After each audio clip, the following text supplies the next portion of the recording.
มาสงค่า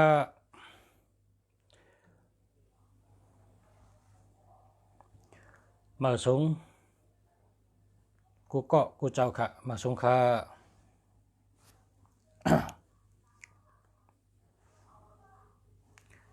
มาสงค่ามาสงค่ามาสงค่าเสียเมืองหลี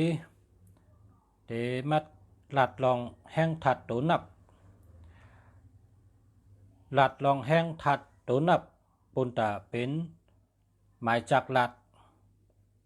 นะหมายจักหลัด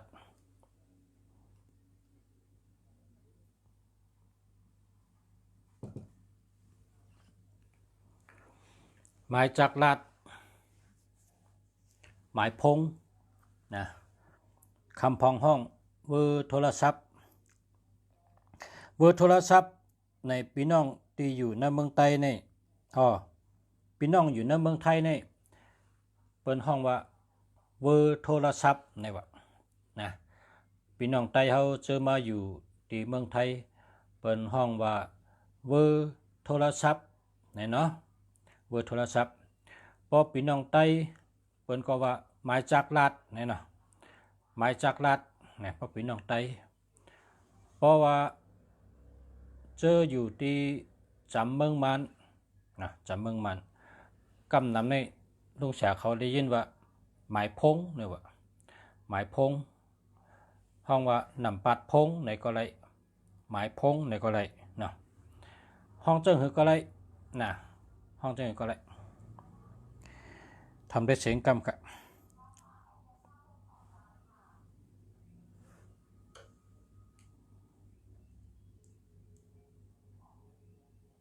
เป็นห้องว่าเวอร์โทรศัพท์ในว่านะพี่น้องไทยเขาเจอมาอยู่ที่เมืองไทยเป็นห้องว่าเวอร์โทรศัพท์เนาะเวอร์โทรศัพท์พอพี่น้องไทยเป็นก็ว่าหมายจักรัดเนาะแคมดับครับแคมดับเมื่อวันป่นมาเสียเมืองดีไล่เอาตัวนับ198นะ198ตัวนับ198นี่เป็นผู้นำมีชื่อเสียงหลังชื่อเสียงลือหลังอันนั้นไล่ต่างรัฐกว่าเยอะเพราะเผอเคยเป็นผู้อ่อนโหเป็นผู้นำมีชื่อเสียงลือหลังบ่ไหนก็ซื้อตัวนับ198นะ198อันนั้นก็9198 9198เจ้าไหนก็เรียกว่าเป็นผู้นำชื่อเสียงลือหลัง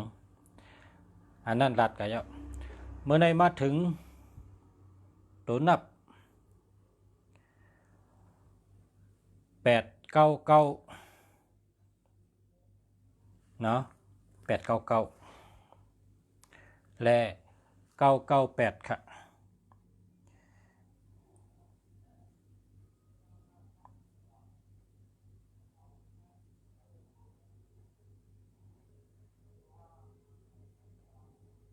ตัวนับ899เนาะ899และ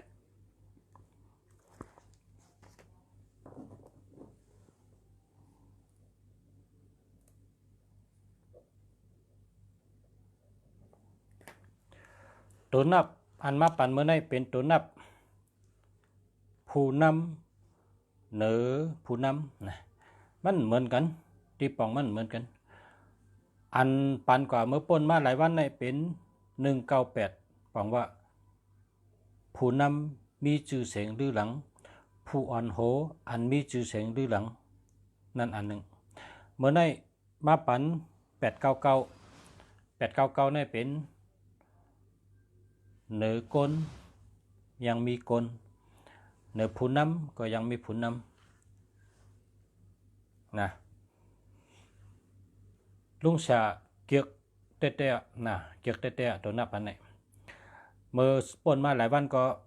198อันไหนก็เกียกแล้วก็มาในทางกูนะ899แล998เลยว่าเกียกเตะๆมีคนกำนำถามมาพอเจอตัวนับตัวใหญ่ๆในจ้องแต่มีเมตตาเนี่ยว่ะนะจ้องแต่มีเมตตา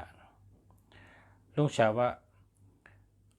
มันกว่าตั้งเมตตาหรอนะมันกว่าตั้งเมตตามันจะออกพังห้าง1เหมือนเฮากะหันก้นลงนั่นนะพังห้างเหมือนจังเฮากว่าให้เฮากะหันก้นลงพอเฮากว่าหันก้นลงนี่หักก็เฮาหักนับย้ำก็เฮานับย้ำเคยอยู่จำก็เคยอยู่จำเคยลัดต่อก็เคยลัดต่ออันหนาก็อันหนากูก็กูนะในอันรัดมาเนี่ยมันเป็นกูเคาะกูอันและในเป็นห้องว่าพังห่าง899เนี่ยเพราะถามว่าจองใจเมตตาเนี่ยเมตตาก็ใจใกล้กลางเป็นเมตตาปรามีนะเมตตาปรามีเพราะเฮากะหันก้นลงเนี่ยใครรัดต่อใครอยู่จำใกล้กะอันหนาหักได้หักนับย้ำเพราะเฮากะไว้มนเจ้าหลังเนี่ยมนเจ้าเมื่อเจ้าเมียได้กล้ามาว่าเจ้าเสียตัวได้กล้ามาว่าเจ้าปอสินทำได้กล้ามาว่าเนี่ยเนาะเจ้าเสียลงได้กล้ามาว่าเนี่ยเขากับเปิ้ลไว้จอมเฉินตังบ่แม่นมือกู้สู่กรรมดีเจ้าเขาสมัครจุกตั้งนาเขานะไกลจำให้เนี่ยอารมณ์ให้โจมน่าใจเนี่ยนะโจมก็เปิดเลยไว้จำสั่งว่ามันเจ้าลัดต่อเขาบ่ได้1แค่โจมนะก็กะเพราะว่าคนตั้งนำตั้งหลายเพื่อฮับตอนมันเจ้าอำลัดต่อเฮาเสร็จแล้วก็เฮาเลยไว้จำเฮาก็บ่โจมนะเหมือนจังพอเจ้าพอสินทำแต่กล้ามาเฮาก็ไปฮับตอนเฮาก็ไปนั่งไว้นี่ปื้อหลายชั่วโมงจ้าพร้อมกันเปิ้เป็นเช่นเป็นสายจอมตั้งอันไหนครับจ้องเป็นเมตตา5เนี่ยเป็นค่ะเป็นเมตตามังกลาบาเอาค่ะมังกลาบาค่ะมาชงค่ะพอเป็นตัวนับ899นี่เป็นเจ้านั้นค่ะนี่เป็นพังหางค่ะที่ประชาแนะนำผู้ชูเจ้าเนี่ยว่าพังหางออกเจิ้งหือเนี่ย094296666928อันนี้ดีค่ะนะดีค่ะเลียค่ะนะจีปอเยเอ็นทองเย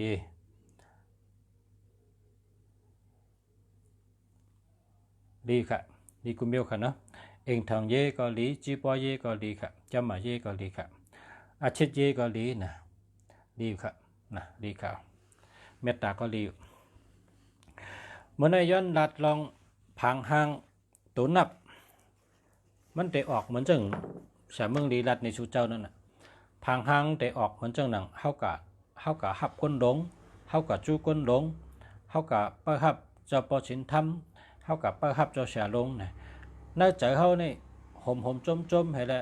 หักก็หักนับย้ำก็นับย้ำโกก็โกใครหันก็ใครหันใครลัดดอกก็ใครลัดดอกใครไวก็มี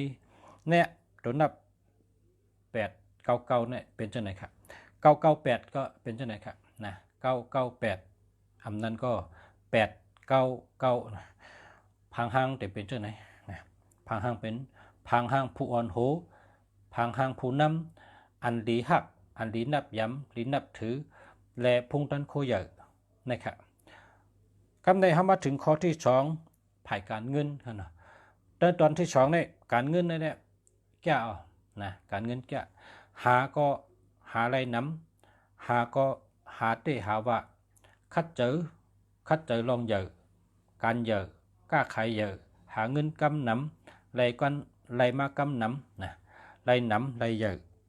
การงานการเงินแต่แก่นะการเงินดีกำในมาตอนที่สองในหาเงินแก่จ่องซ้ำหมอเก็บเงินนะไล่น้ำมันก็หู้แต่เจ้าจ่ายก็คือในมันหมอหู้ค่ะมันเป็นผลนำค่ะอันใดหรือเจ้าจ่ายอันใดจำเป็นอันใดอายุใหญ่มันก็หู้นะก็บอกว่าเป็นผลนำอันนั้นก็ดีอยู่ค่ะลองเก็บเงินก็ดีอยู่ลองหาเงินก็แก้วนะในเป็ดเก่าๆเนี่ยนะก็ไม่มาด้วยถึงข้อที่3เป็นตั้งหักนะตั้งหักในเพราะวางหักไผก็หักทนเอาค่ะนะเพราะหักไผก็หักทนหักเตะๆนะก้นหลงในเพราะหักลูกอ่อนเนี่ยหักเตะมีเงินก็มาปันมีตังกินก็มาปันหรือซื้อโคก็ซื้อปันหรือจอยแถมก็จอยแถมเนี่ยเป็นก้นหลงหักลูกอ่อนเลยว่าตั้งหักอุ่นเจอนะตั้งหักอุ่นเจอวางเจอไรไว้เจอไรค่ะตั้งหักนะกำในตอนที่4ค่ะตอนที่4เนี่ยจ่องเปิ้นเตฮัดเข้าจำนะครับว่ามีคนถามว่า899ในจ่องมีคนฮัดเข้าจำลองฮัดเข้าได้เด้อมันอยู่ที่มีตั้งโหลฮะนะสังว่ามีตั้งโหลก็ฮู้กาเลยเข้านะก็ป้อมมีตั้งโหลเต็มเข้าตั้งเข้าตั้งอันน่ะตั้งเข้าตั้งอันน่ะมันเหมือนจังนั้นค่ะนะนับถือเข้าจำหมกเข้าไรครับเข้าจูไรนะการได้มาถึงข้อที่5นะข้อที่5เป็นก้นอันว่นไหลไว้แดบตัดไหลไว้ป่องเจอไว้ปกป้องลองเลยก็ไว้เหตุการณ์สังก็แดบตัดเช่นใจเลยก็เร็ว หัดหันและแตกแรงปุดขัดเลยว่าเป็นผู้อ่อนโหไว้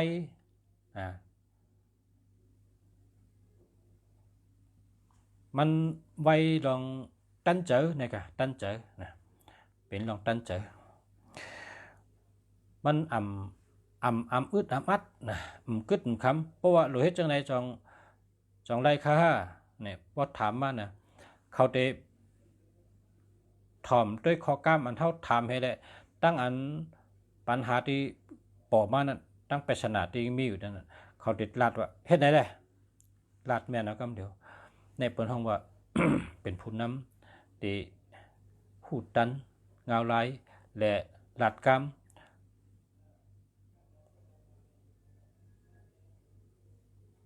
ตันขิงตันยามนะตันขิงตันยามอึดอัดนะมันกึดคำนี่ค่ะมันมิติของคำป้องหลูลาทางก็มันบ้วนเอาของลาดกับคำเดียวฉะนั้นให้เป็นตัวนับ899นะครับเนาะ แล้วก็ข้อที่6ก้นเจ้าตัวนับ899เนี่ยเป็นก้นกัดแขนกูไปนะว่าลอง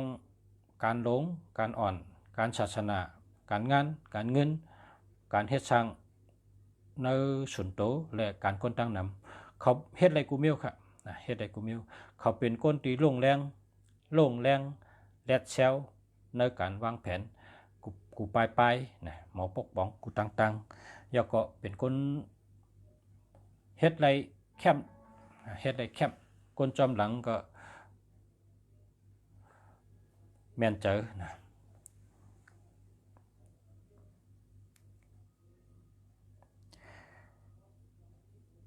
ข้อที่7ซ้ำ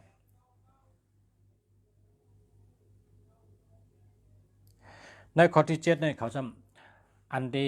ลีอัมเมียวหนึ่งเขาเป็นคนพิเศษนะเขาเป็นคนพิเศษเขาพิเศษเตะๆดองว่ามีเพอ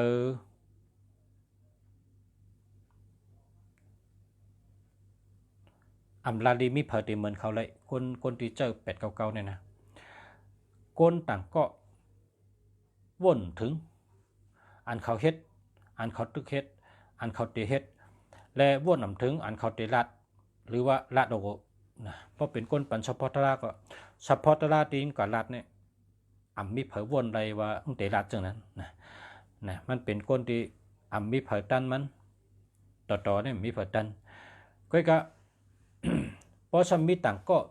เสื้อหมายพงเหมือนกัน899เหมือนกันในก็ป้ายวนเขาดีกว่า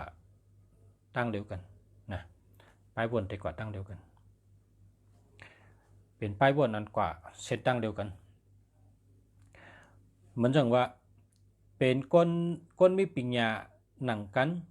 อุบกันนั่นน่ะตั้งเจนจามาเหมือนกันก็นั่นก็เจนจาติงก็เจนจาติงพอมาอุบกันได้ซ้ำแม่นกันเอาให้นั่นน่ะนะเพราะว่าเฮาติเฮ็ดสังนี่ก็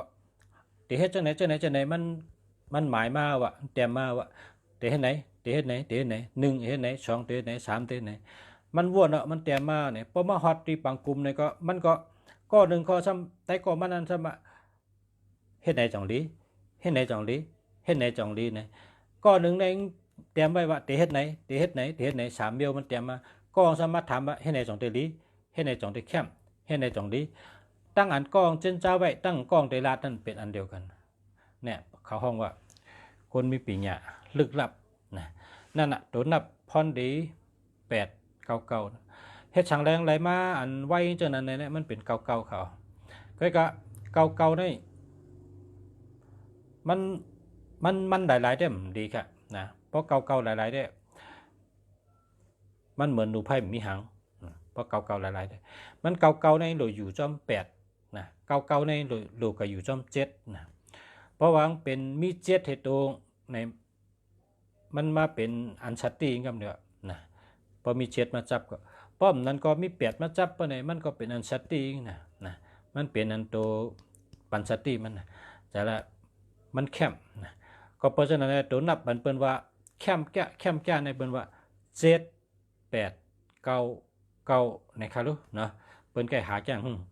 มีคนหานำจะ7 8 9เนี่ยมีคนหานำจะนะหาแล้วก็เอามาเจอเป็นมาจากรัฐนั่นน่ะ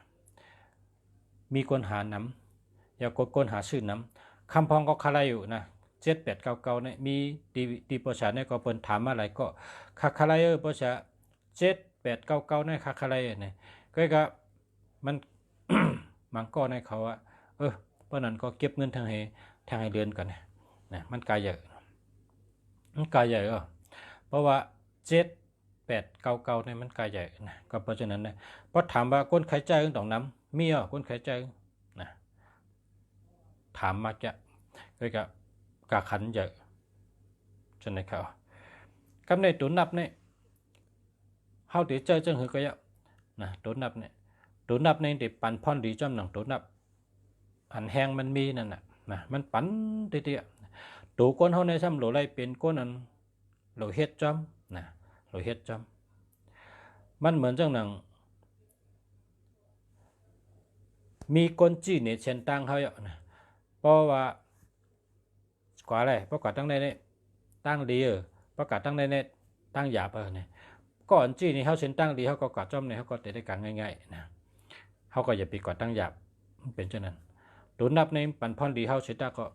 พอเฮาทำเฮ็ดชังนะพอเฮาเฮ็ดชังพอเฮาเฮ็ดการชังมันเหมือนเฮากับชื่อกามาน่ะเฮาชื่อกามาลำใหญ่ๆเฮามาตำไว้หน้าเฮือนเฮานี่มันมีพรดีชังพอเฮาเหาะพอเฮากับชื่อกามาน่ะกาเฮาก็ลำใหญ่เฮาชื่อมากาก็กาหนาเนี่ยเฮาโหลฮอตื้อๆกาเฮาน่ะนะพอเฮามาเอาวางไว้เฮ็ดไหนเนี่ยมันก็ก๋วยก็เร็วก็กาในอาชักหึงป้องอยู่10 ปีในโลกขายเอานะมันเป็นเครื่องเป็นน็อตกันน่ะเปิ้นเนาะน็อตฮึดไว้เมืองเหมือได้แคมน่ะฮอมันตึงๆป้องเหมือก้อยกะป้องเท่าในป้องอาชัก10 ปีไปในมอกคกคักคักน็อตโดมน่ะนะน็อตโดมนะเปิ้นเนาะน็อตฮึดไว้แรงมันตึงๆกันน่ะนะฉะนั้นกาเนี่ยเฮาซื้อมาเฮาโหลเหาะเฮาโหลตังหังก็ตังฮ้อยก็เหาะกะก้ากะคายเนี่ยกะตังเมียวนั้นมาคายเนี่ยกะชื่อเมียวนั้นมาคายเนี่ยเฮาโหลหอมันติๆเพราะชื่อกาพอชื่อกามกะให้กาเข้มๆกาใหญ่ๆให้มาจอดไว้ตั้มไว้ให้ไหนมันก็ปันพรดีเฮามีหมายพงดีก็เหมือนกันนะหมายพงดีนี่พอเฮามีเนี่ยเฮาโหลคัดใจเหตุการณ์นะเฮาโหลคัดใจเหตุการณ์เพราะว่าพอถามชาวเมืองดีว่าหมายพงคันเดียวว่าประชาเนี่ยเพราะประชาเดียวว่าเจ้าแล้วในชุคัดใจเหตุการณ์นะคัดใจเหตุการณ์โหลบ่นทั้ง นะอย่าไปบ่นทั้งเพราะบ่นมันได้ทุกข์ขัดใจแกนะเขามีของดีก็เขาเหลือเหตุการณ์ติ๊กๆอะนะนั่นน่ะลูกขัดใจเหตุการณ์มีหมายพงดีหรือเป็นก้นใกล้หรือเป็นก้นคัดเจอนะพอซื้อกามาแล้วหรือหอกนะแต่ว่าซื้อมาให้มาตั้มใบกระเฮินจะไหนเลยมันก็ไกวอะไรแกพอแทง10 ปีมันก็หอกของไกวก็เร็วกลางนั่นพังก็เร็วนะเป็นเช่นนั้นนะหมายพงเนี่ยก็พอเขาซื้อมาใส่ในเครื่องเขาเนี่ยเขาใส่ก็เขาโทษเรื่อยๆนะโทษเรื่อยๆเขาโทษกับหาได้ไหนโทษหาตั้งไหนโทษตั้งไหนเนี่ยพอเขาโทษเนี่ยทัดได้ขึ้นมาน่ะพอทัดเขามาในตัวเขานำเนี่ยอันแห้งทัดอันเขาเลยเจออสองนั่นมันก็ได้มาจูเขานะเหมือนเจ้าหนังก้นกูปอกเมื่อเขาก็เรียกเนี่ยพอเท้าเขาเนี่ยเป็นฉลาเนาะชื่อว่าลุงกอนมันเฮ็ดหลักพลอยว่ะนะเฮ็ดหลักพลอยเขาในตึกปิ่นตึกอ่อนกันน่ะเนาะหลักพลอยปอทอเนี่ยพวกเปิ้นมาชื่อเนี่ยว่าเอาน้ำหอมใส่บันรอเอาน้ำหอมใส่บันรอเร่งน้ำหอมให้ก้าปกติกับป้อยก็เร่งน้ำหอมให้ก้าให้เนี่ยน่ะเขาน้ำหลอมตัวไปน่ะเนาะมันปองว่าหลักพลอยอันปอทอเฮ็ดเนี่ยมันกินน้ำหอมนะพอใส่น้ำหอมพอไหนเปิดทำระยินไอน้ำหอมมันน่ะนะพอระยินไอน้ำหอมก็หลักพลอยก็มีอโจน่ะเนาะอันนั้นเป็นลองหลักพลอยฉลาดนะก็กะพอเขาปานเขามาเดียวในเป็นทำใจตัวนับเนี่ยนะตัวนับในเขาปันพอดีก้นเขานะก้นอันพวกก้นใครมีเงินนะก็หลุดใจตัวมีเงินนะพวกก้นใครมีอำนาจก็หลุดใจตัวมีอำนาจนะพวกก้นใครมีปัญญาก็หลุดใจตัวมีปัญญานะเหตุฉะนั้นครับพอเป็นพี่น้องเขาเมื่อในก็รัดกันนั่นก็แคบมาเนาะเพราะว่าตัวนับมาปั่นแคบหนาเมื่อใน899 998กำในคดีตัวอันที่ถามมาในครับเจ้าจอมคือไตนะครับว่ามาชงค่ะ0983854589อันนั้นเรียกค่ะจะแล้วค่ะนะจะแล้วค่ะชื่อว่าอ๋อม0617031228อ่อนๆเนาะการต่อค่ะอ่านผิดนะในตัวหามาค่ะนะตัวหามาเพราะว่ามันอ่ำดีเสียค่ะตัวนี้แต่นะอ่ำดีเสียค่ะ0617031228นะมันดีค่ะอันนี้หามานะ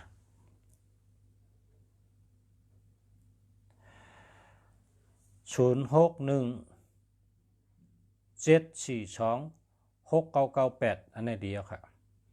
0926529962อันนี้ก็เดียวค่ะ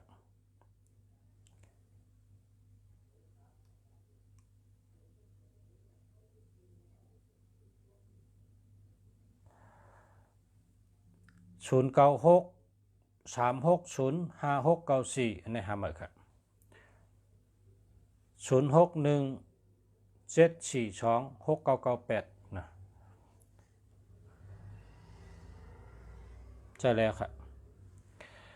0873531708ในหามาค่ะหามาค่ะ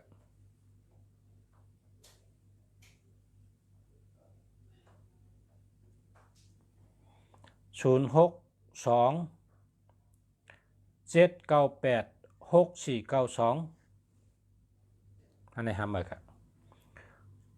ในเตรียมพิษกันนี่แหละเนาะ0991310945163647อันนี้จะแล้วครับ0947464587อันนี้จะแล้วครับ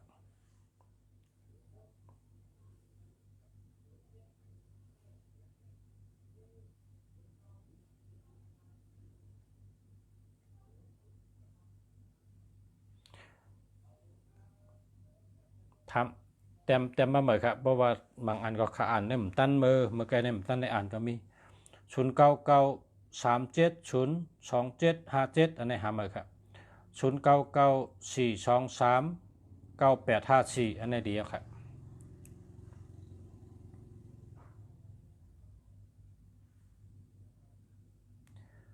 0618769155อันนี้มันดีหาเมอนะ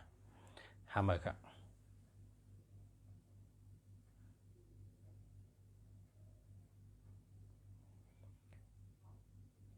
0992230082อันนี้หาเมอครับ998ป้อเอา998ไว้ตั้งไทยในเจอไว้หรือเป็น899ครับเพราะไทยในชุดไทยเนี่ยเอาเป็นตัว5ตัว6ตัว9นะชุดไทยนะ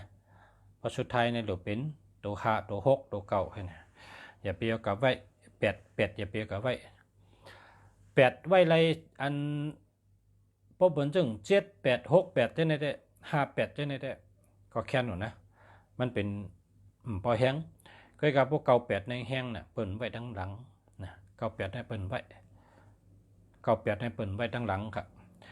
ตั้งหลังชุดในหรือเป็น95 45 65นะฉะนั้นแคมเพราะเป็นเดียวกับ8กับไว้ก็หรือเป็น7 8 6 8 58ใช่ไหมแกนะพอเดียวกับไว้ก็เพราะเป็น98เนี่ยมันใหญ่ป่นนะครับมันใหญ่ป่น0976922698นะในฮาร์เมอร์นะฮาร์เมอร์ครับมันมี76ไว้ตั้งเนินครับนะไซส์มันดีนะ76มีตั้งเนินมันดี0991318488ฮาร์เมอร์ครับ0976995875เอาฮาร์เมอร์ครับมันมี76เป็นใจ962อะไร962ในอะไร962ในดีครับ962รีว924ก็รีวนะ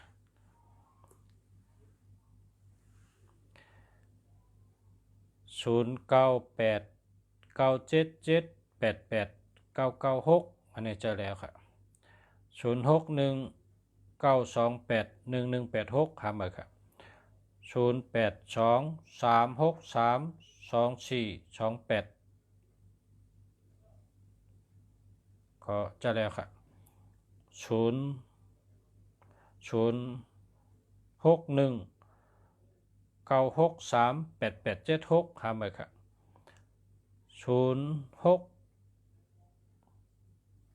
0628188767หาเมอร์ครับ0634681971มันมี81หาเมอร์ครับ81ในเปิ่นเจอ81เฮ76เฮอย่าไปเจอนะหาเมอร์นะ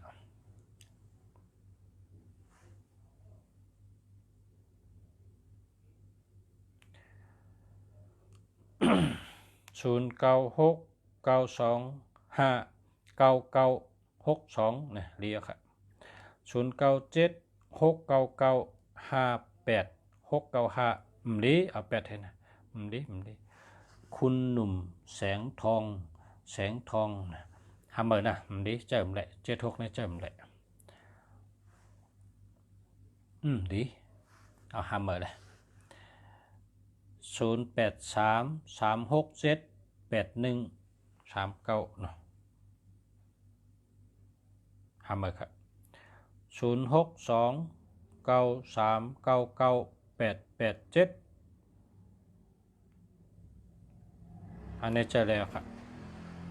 เจอแล้ว0932851568อันนี้เดียวเนี่ยขอไป เป็น568นี่หาเงินแก่นนะหาเงินแก่น568เนี่ย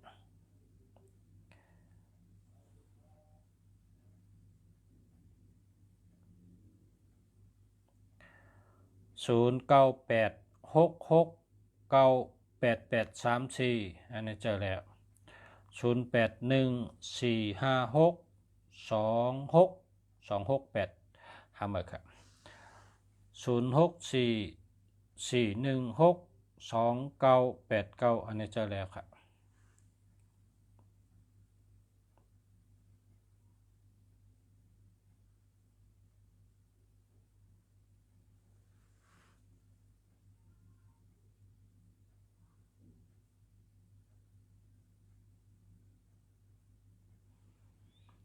0993170939ห้ามือครับ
อันปิกเสียงที่ช่องปอกนั่นนะเสียงหลังน่ะหมุนทั้งซ้ายเพราะหมุนทั้ง2ตัวเสียงได้ยินนะ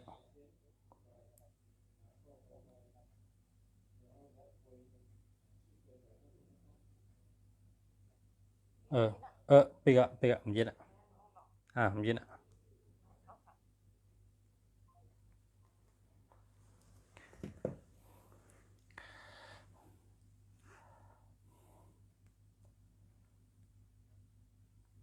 0950255046หามือครับ0823277656หามือครับ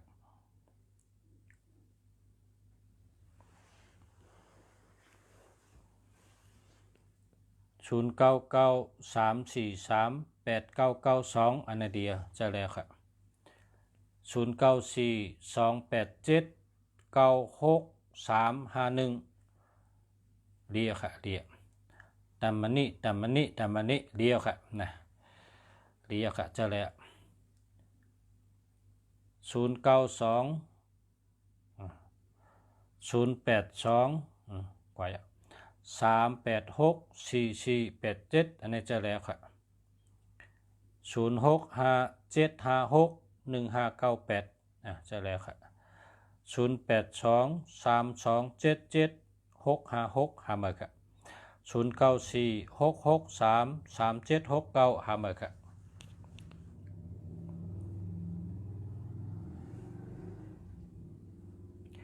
0628318738หามือครับ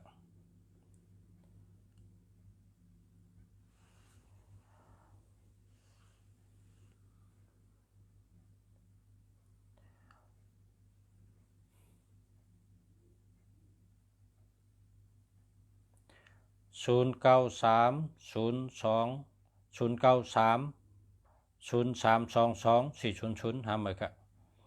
094745598842นะ598842เจอแล้วครับเจอแล้ว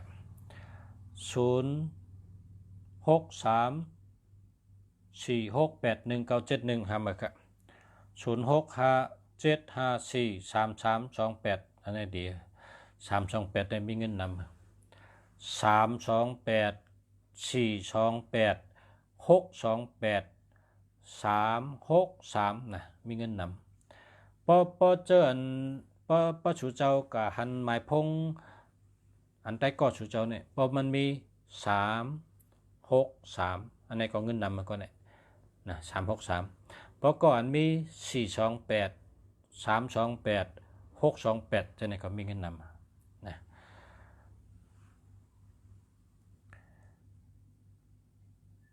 0619293588นะจะแล้ว0823752317ทำอะครับ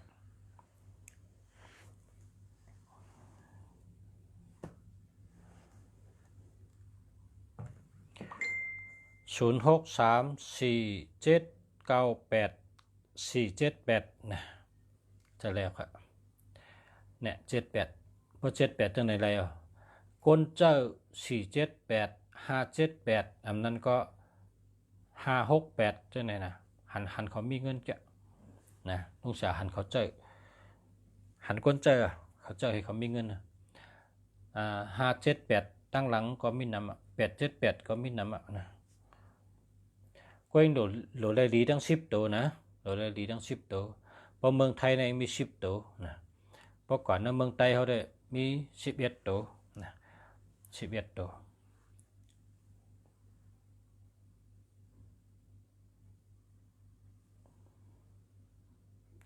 0979684489อันนี้เดียวครับ0804049283นะหามือนะ0619935588อันนี้ทำ29มาลูกเดียวค่ะนะเดียวค่ะ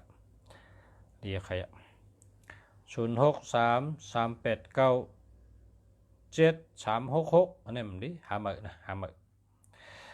0831096687นะหามือนะ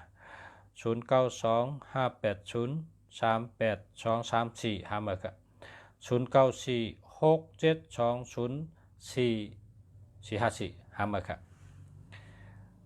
แล้วก็06294285อันนี้เจอแล้วครับ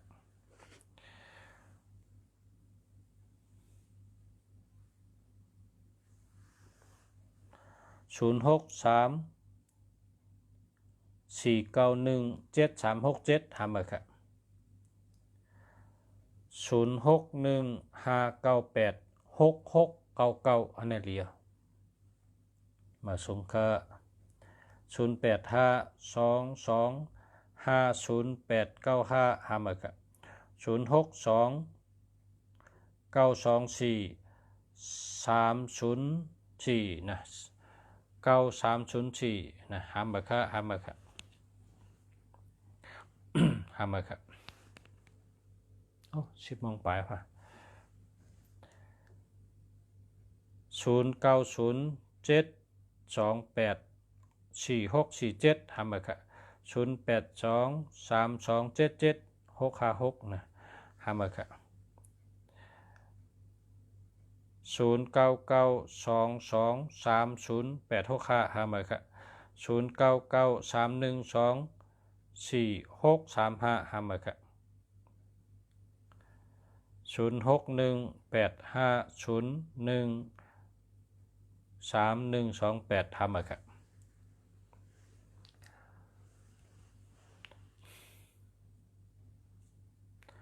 0989719828อันนี้แคมแกนเนี่ย198ก็มี824ก็มีก็ในแคมก็ในเพราะเผอมีหมายพงแคมเนี่ย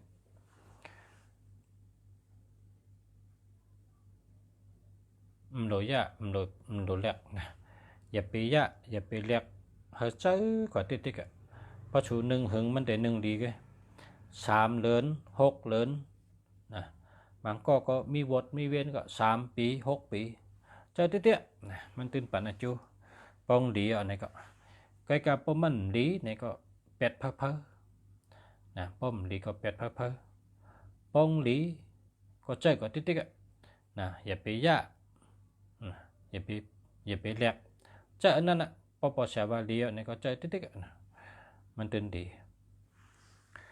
0865666424เนี่ยโอ้จังได๋เนี่ยมีเงินกำจังหรือว่าหึงมันอะไรก็ได้แหละนะ86ก็เงิน65ก็เงิน56ก็เงิน66ก็เงิน624ก็เงิน424ก็เงินทั้งตัวเนี่ยตุนหอมพอมีเงินกำจังหรือว่าหึงเนี่ยแหละนะหรือว่าหึงเจ้าอ่ะมันตื่นมีคนจังได๋เนี่ยมีเงินน่ะเหตุการณ์ทางก็เลยเงินดีน่ะนะขายตั้งขายก็เลยเงินดีย้อนกินน้ำกับ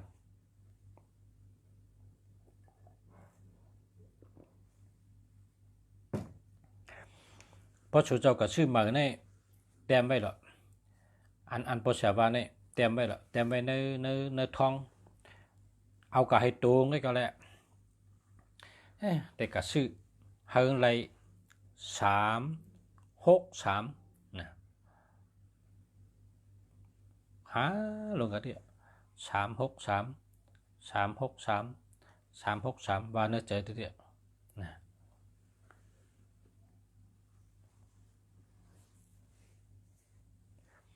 พอห้ามคัดใจหาเผาที่มาหาบันเฮาล่ะเฮาก็เยอะดูเฮาผัดปอผัดเมเฮาเห็นมาหาเงินพอห้ามลุ่มลาตัวเฮาเผาได้ลุ่มลาล่ะพอเจ้าเก่าอ่ำจ้อยตัวเจ้าเก่าเดี๋ยวเผาจ้อยมันมีเผาจ้อยอัตถะหิอัตตาหิอัตตาโนนาทอเนี่ยว่าพระเป็นเจ้าสอนว่าตัวเก่าเป็นตีปึงตัวเก่าก็ปึงเผอก็ตันปึงตัวเก่าปึงเผอก็ตันปึงตัวเก่ามีอปุ่มอันนึงอ่ะแต่ใครในอปุ่มชูเจ้ามีคน3 ก้อมีคน3 ก้อแต่ก้อใน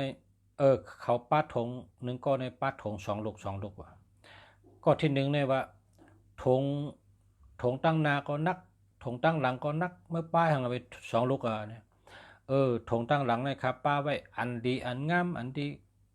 ความสอนอันดีเนี่ยก็เก็บไว้ในถงตั้งหลังเลยนะป้าไว้พวกนักตึกตั้งนาเมื่อป้าห่างถงทางลูกก็สมเก็บไว้ยุกยักมาลุกตุ๊บตับนะมีอันที่เขาเจ็บเจอนั่นนะก็สมเก็บไว้ตั้งนาเนี่ยพออยู่ก็สมจกออกมาตุ้ยให้ไหนก็สมจกออกมาอ่านให้ไหนนะจะว่าคนก็เนี่ยขึ้นใจได้ปอกคนตัวนี้มันขึ้นใจได้ปอกความหลีไว้ตั้งหลังความให้ไว้ตั้งหน้าป้าถง2 ลูกแหละนะลูกป้าถง2 ลูกไว้อันของดีโคเรียนเปิ้นสั่งเปิ้นสอนเมียวดีในใส่ในถงให้ป้าจับกองหลังไว้นักตุกกุกกำในตั้งนางทางลูกซ้ำอันที่เมียวดีนั่นน่ะอันที่เปิ้นเฮ็ดมันเจ็บใจกูไม่เมียวนั่นซ้ำเอาไว้ในถงตั้งหน้าพออยู่ๆมันจกด้วยว่ะตัวขึ้นบนขึ้นตัวขึ้นบนขึ้นตัวขึ้นคนก็ได้เนี่ยกว่าตั้งนานเลยนะกว่าตั้งนานเลยแต่อยู่ที่เก่าให้เมื่อไรก็เมื่อนั้นเนี่ยเมื่อไรก็เมื่อนั้นเนี่ยก็เปิดมันเฮ็ดแมนเมียวมันนะ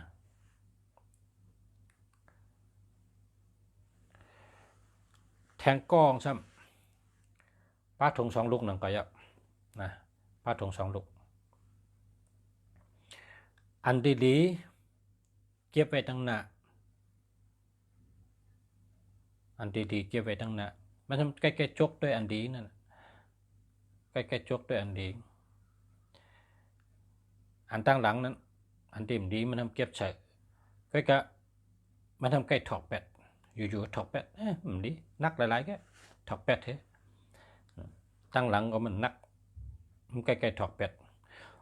มันบอกว่าพอเขาวนว่าเมียวเริ่มมีพันดีเขาก็อย่าไปวนอย่าไปใจถึงมันมีพันดีนะลืมไปเถอะคนก็เนี่ยถงตั้งหลังก็นักถงตั้งนางก็มีของดี มันก็ใกล้ตัว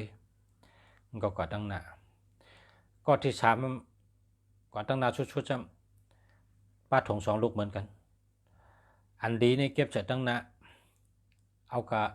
ะอดในเบิ้นเอากะเปียในเบิ้นอันของดีมันเมียวดีในกับในเบิ้นกะรัดในเบิ้นอุบในเบิ้นเตี้ยเมียวอันเฮ็ดพอนดีต่อคนดังนำได้ไหนกับอุบในเบิ้นก็ในทงอันป้าตั้งหลังมันจะเฮ็ดหูใหญ่ๆหูป่องไว้พอเมียวเลยอันติ่มดีมันก็ใส่ถุงตั้งหลังให้ป้ายหูว่าอันหูใหญ่เลยมันก็ลดตัวกายเบาทงหงกองเป็นทงคนป่องมันป่องว่าคนเท่านั้นพอเมียวเลยอ่ำลีนี่ก็อย่าไปเก็บไว้มันปันพันดีก็แปดกำเดียวนั่นมันแต่เลยนักเขาพอเมียวเลยอ่ำมีอาจูเมียวเลยปันพันดีก็แปดเห็นนะมันดูเชิงข้าวยำจำมันอำโดเชิงข้าวยำจำอำโดซุ่มข้าวยำจำมันแปดเห็นละชุดที่มันปันพันดีเขานะchủเจ้าทำเอาปุ่ม3ก็เหมือนหมายพงchủเจ้าในป้องหลีก็ใจป้อมหลีก็แปดอย่าไปเฉลยนะมันในไหลข้าวยามเอาค่ะ10 โมงครึ่งเอาค่ะพ่อแม่พี่น้องเขามันในภาษาเมืองหลีตันละนะมีคนมาเฮ็ดเต้นนำมันในภาษาเฮ็ดเต้นนำแหละนะนั่นเลยมาดัดกันได้ค่ะ10 โมงครึ่งเอาค่ะนอนกันค่ะนอนดื้อเฮ่อดื้อใจกันเปิ้นว่านอนเจ้านอนเจ้าเลยนอนนำนะคะเนาะมาสงค้าพ่อแม่พี่น้องเขาผู้ถมพี่น้องเขากูก็กวนค่ะย้อนชูหากูก็เลยอยู่ดีกินหวานกัดเย็นเชื้อสะหลอดเพศหลอดหยันเพศกลางหยันกลางหะกุงพระกุงตะละกุงสังขะกุงศาสมาครูบาอาจารย์คุ้มครองผู้ถมยินกูก็เฮาอยู่ดีกินหวานกัดเย็นช้ำฉะเพศกลางหยันกลางกูก็กูกวนค่ะมาสงค้าย้อนเฮากูก็อยู่ดีมีเงินห่างดีคึกปืนกูก็กูกวนค่ะเฮาหมอหักกันหมอพร้อมกันใช้กำค่ะมาสงค้า